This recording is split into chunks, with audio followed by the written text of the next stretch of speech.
Hello everyone, welcome back to the channel. आज के इस वीडियो लेक्चर में हम लोग जुडिशरी से रिलेटेड कुछ इंपॉर्टेंट एमसीक्यूज सॉल्व करने जा रहे हैं। तो सबसे पहले अपन जानते हैं जुडिशरी क्या होता है। जुडिशरी को हम सिंपल लैंग्वेज में कहते हैं कोर्ट। क्या कहते हैं?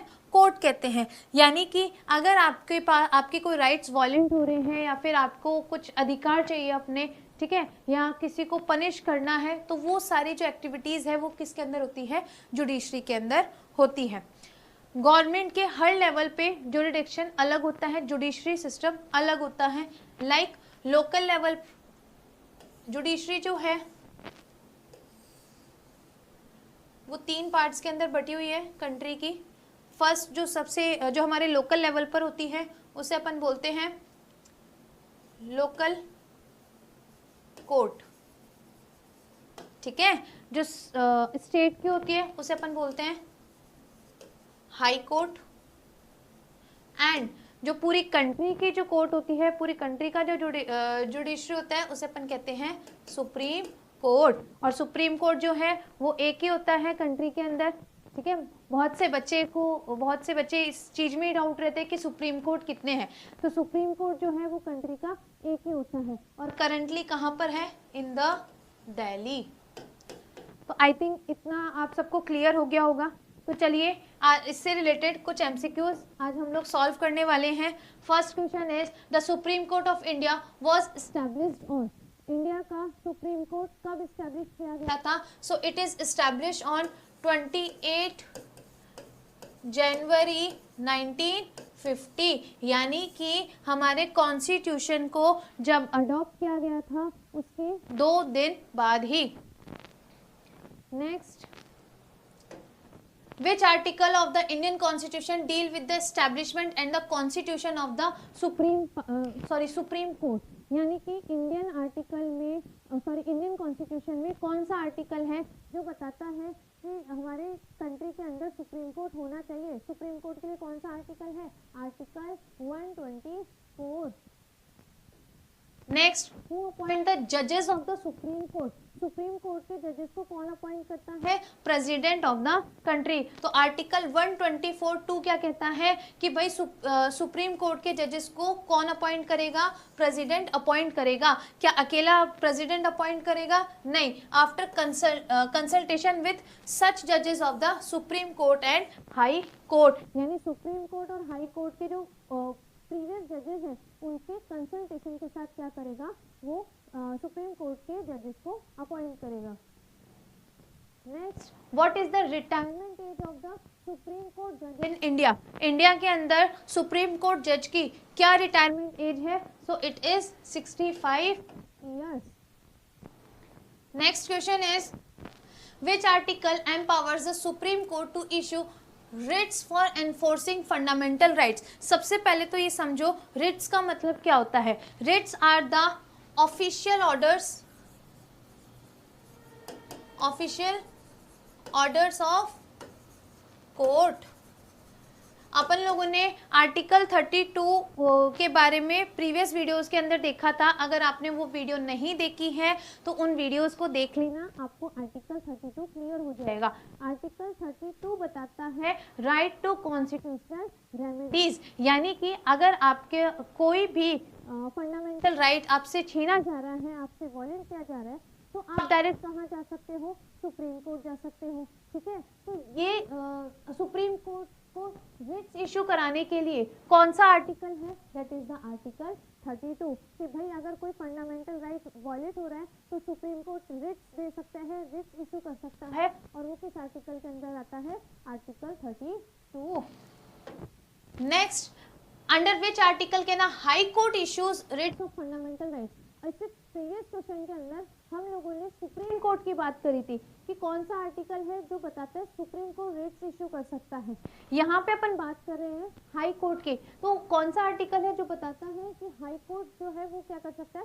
रिट्स इशू कर सकता है। So that is the article 226। Next question is what is the current sanction strength of the Supreme Court judges including the CJI? CJI की फुल फॉर्म क्या होती है? Chief justice of India, chief justice of India. तो अगर supreme Court की बात करें तो सुप्रीम कोर्ट में कितने जजेस होते हैं CJI को मिलाकर? सो टोटल जजेस होते हैं 34। कितने जजेस होते हैं? 34। इसमें से CJI कितने होते हैं? That is only 1। कितने CJI होते हैं? 1। Next, which article of the constitution declares that the supreme court to be a court of record? अच्छा, कौन सा आर्टिकल है जो बताता है सुप्रीम कोर्ट क्या है? कोर्ट ऑफ रिकॉर्ड है। तो ये बताता है article 129। Next question is the advisory jurisdiction of the Supreme Court is provided under which article? Advisory jurisdiction, Supreme Court की एडवाइजरी जुरिडिक्शन कौन सा आर्टिकल के अंदर गिवन है? Article 143। Next question is how can a जज of the supreme Court can be removed from office? यानी कि supreme court के जज को उसकी पोस्ट से, उसके ऑफिस से कैसे रिमूव किया जा सकता है? By the president after parliamentary address. यानी कौन कर सकता है? अब भाई अपॉइंट अगर प्रेसिडेंट करा है तो उसको रिमूव भी कौन करेगा?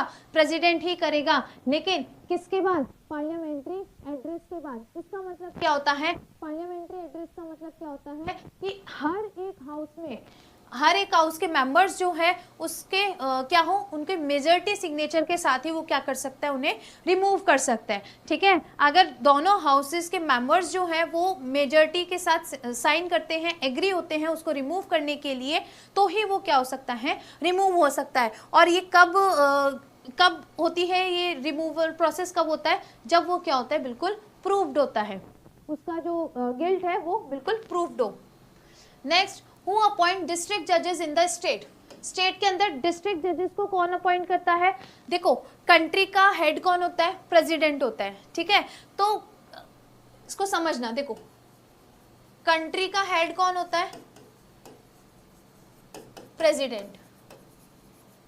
तो कंट्री के कोर्ट को कौन अपॉइंट कंट्री के जो जजेस हैं उनको कौन अपॉइंट कर रहा है? प्रेसिडेंट अपॉइंट कर रहा है।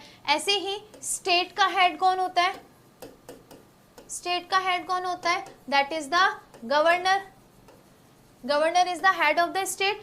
तो जो डिस्ट्रिक्ट जजेस है उनको कौन अपॉइंट करता है? गवर्नर अपॉइंट करता है। क्या अकेले गवर्नर करता है? नहीं, वो किससे कंसल्टेशन करता है? हाई कोर्ट के जजेस से कंसल्टेशन करता है। Next question is the concept of the judicial review in the Indian Constitution is borrowed from which country? सबसे पहले समझो जुडिशियल रिव्यू का मतलब क्या होता है। जुडिशियल रिव्यू का मतलब होता है अगर पार्लियामेंट कोई लॉ पास कर रही है, ठीक है, तो उसके अंदर कोर्ट का एक्सेप्टेंस होना जरूरी है।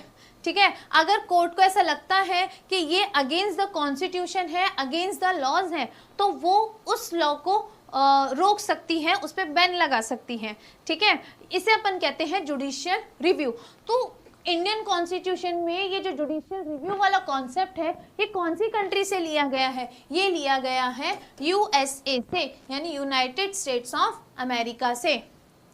Next question is which article state that law declared by supreme court is binding on all courts in India? यानी कि कौन सा आर्टिकल बताता है कि जो सुप्रीम कोर्ट ने जो फैसला ले लिया उसे सभी कोर्टों को मानना पड़ेगा। देखो, सुप्रीम कोर्ट का जो फैसला होता है, डिसीजन होता है, that is the last decision. Okay, और उसी डिसीजन को लोअर कोर्ट्स को क्या करना पड़ता है? मानना पड़ता है। अगर लोकल कोर्ट ने कोई डिसीजन लिया है, ठीक है, और फिर वो केस जाता है हाई कोर्ट के अंदर, तो हाई कोर्ट जो डिसीजन लेगा वो लोअर कोर्ट को मानना पड़ेगा। लेकिन अगेन वही केस सुप्रीम कोर्ट के अंदर जाता है तो सुप्रीम कोर्ट ने जो डिसीजन लिया है वो नीचे के दोनों कोर्ट्स को मानना पड़ेगा। तो यानी कि अब ये जो पॉइंट है कि भाई सुप्रीम कोर्ट का जो लॉ है वो बाइंडिंग लॉ है, वो सबको मानना पड़ेगा, सभी कोर्ट्स को मानना पड़ेगा, ये कौन सा आर्टिकल में गिवन है? आर्टिकल 141।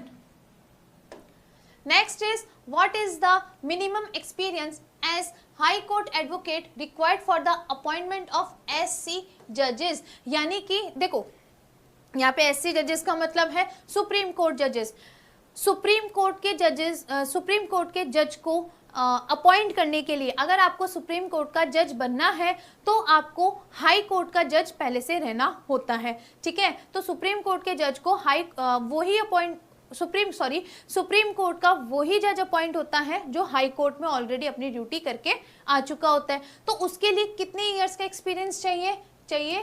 10 ईयर्स का एक्सपीरियंस। कितने ईयर का एक्सपीरियंस? 10 ईयर्स। यानी कि आपने अगर 10 ईयर्स तक हाई कोर्ट के अंदर काम किया है तो ही आप एलिजिबल हो सुप्रीम कोर्ट के जज के लिए।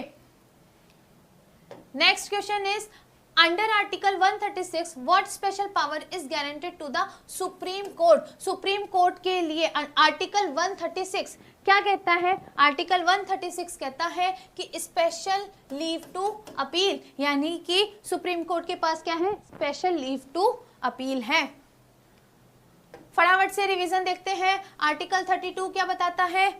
कॉन्स्टिट्यूशनल रेमेडीज, यानी कि अगर आपसे कोई भी आपका फंडामेंटल राइट छीना जा रहा है तो आप आर्टिकल 32 के अंडर में सुप्रीम कोर्ट जाकर डायरेक्टली केस कर सकते हो। आर्टिकल 124 क्या बताता है कि कंट्री के अंदर क्या होनी चाहिए? सुप्रीम कोर्ट होनी चाहिए और जजेस के अपॉइंटमेंट। आर्टिकल 129 किस चीज को बताता है? आर्टिकल 129 बताता है कि सुप्रीम कोर्ट क्या है? कोर्ट ऑफ रिकॉर्डर है, court of recorder sorry. Article 131 क्या बताता है? ओरिजिनल जुरिडिक्शन को बताता है, सुप्रीम कोर्ट के ओरिजिनल जुरिडिक्शन बताता है, यानी कि कोई भी सेंटर स्टेट या इंटर स्टेट डिस्प्यूट्स को कौन सॉल्व करेगा? सुप्रीम कोर्ट सॉल्व करेगा।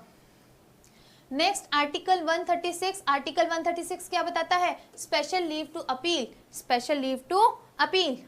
नेक्स्ट आर्टिकल 141, आर्टिकल 141 बताता है कि सुप्रीम कोर्ट ने जो फैसला ले दिया that is to be followed by the lower courts. Next article 143, article 143 क्या बताता है? Power of the president to consult supreme court.